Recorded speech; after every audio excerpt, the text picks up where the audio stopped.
এই তো আবার এসেছে আষাঢ়, শ্রাবণও আসবে। কোচিংয়ে পড়তে যাওয়ার মুখে এসে গেল বৃষ্টি।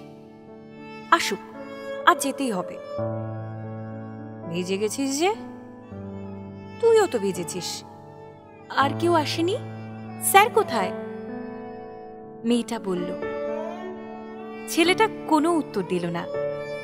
গম্ভীর মুখে চক তুলে নিয়ে টেবিলের উপরে লিখল 293-52। মেয়েটা আর চোখে ওই সংখ্যা দেখে নিল। স্যার এলেন। আসতে শুরু করলো ক্লাস 11-এর ব্যাচ। ব্ল্যাকবোর্ড ভরে গেল ইন্টিগ্রাল ক্যালকুলাসের সমস্যায়। মঙ্গলবারের পর আবার বৃহস্পতি। মেয়েটা এসেছে একটু আগে। তার হাতে ডট পেন দিয়ে লেখা 299-68। দেখালো ছেলেটাকে। অঙ্কের ক্লাস আবার পরের মঙ্গলবার।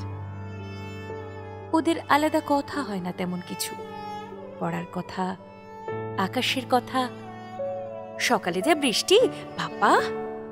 কোচিং ক্লাসের শেষে সবাই মিলে হই হই করে বাড়ি ফেরা। দুজনের সংখ্যা বিনিময়, কখনো হাতের পাতায় কিংবা চক দিয়ে টেবিলে, কখনো অঙ্ক খাতায় দুজন দুজনকে নতুন এক একটা সংখ্যা দেখানোর গোপন খেলা। ছেলেটা পড়ার ফাঁকে তাকিয়ে থাকত। চোখ নামিয়ে নিত গার্লস কলেজের মেয়েটা। তারপর নিজেই একদিন সিঁড়ি ওঠার মুখে বলেছিল, এই, তোদের বাড়িতে গীতবিতান আছে? অখণ্ড আছে।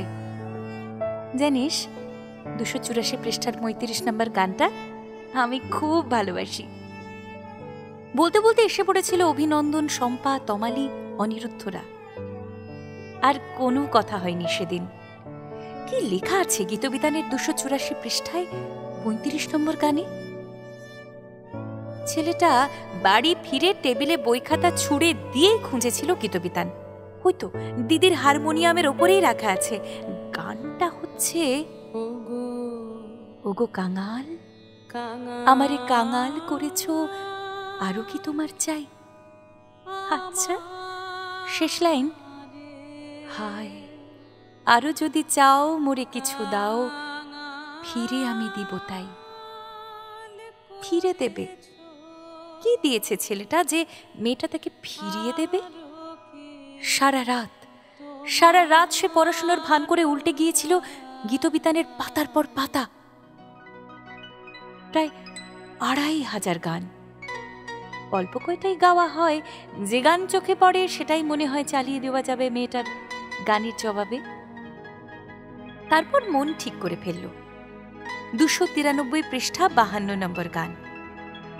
293-52। এতেই বুঝতে পারবে ব্রিলিয়ান্ট মেয়েটা।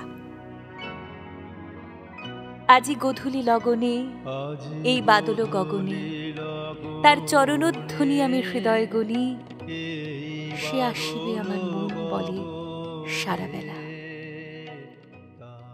তারপর তো উত্তর দিল মেয়েটা 299-68। দেখা যাক কোন গান। আমার নিষিদ্ধ রাতের বাদল ধারা, এসো হে গোপনে। চলতে লাগলো আপনার গানের বই নিয়ে ওদের এই সংখ্যার খেলা। আসলে চিঠি, যা আপনি আগেই লিখে রেখেছেন, সুর দিয়ে রেখেছেন।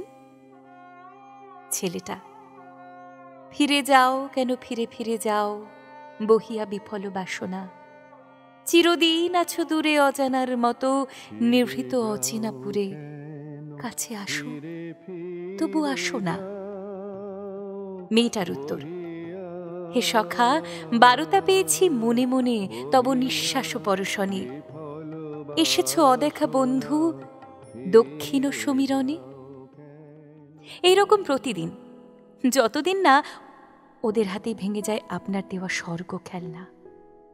এসে পরে উচ্চ মাধ্যমিক, জয়েন্ট এন্ট্রান্স, মেয়েটার ডাক্তারি পড়তে বড় শহরে চলে যাওয়া। সংসার বাঁচানোর জন্য বাপমরা ছেলেটার দিনে চাকরি আর ক্লান্ত সন্ধ্যায় নামমাত্র কলেজ। শেষ গানে মেয়েটা বলেছিল, অনেক কথা যাও যে বলে কোনো কথা না বলি, তোমার ভাষা বোঝার আশা দিয়েছি জলাঞ্জলি। উত্তরও ভেবেছিল ছেলেটা, আমার একটি কথা বাঁশি জানে, বাঁশি জানে। জানানো হয়নি আর। এখনো এই পৃথিবীতে থাকে ওরা, দেখা হয় না। ওদের মাঝখানে বয়ে চলে আপনার কবিতার ছোট নদী, বাঁকে বাঁকে বয়ে চলে। ওদের মতো অজস্র ছেলেটা আর মেয়েটার আপনি যে বন্ধন, গানের বন্ধন। বলেছিলেন আপনার গান থাকবে।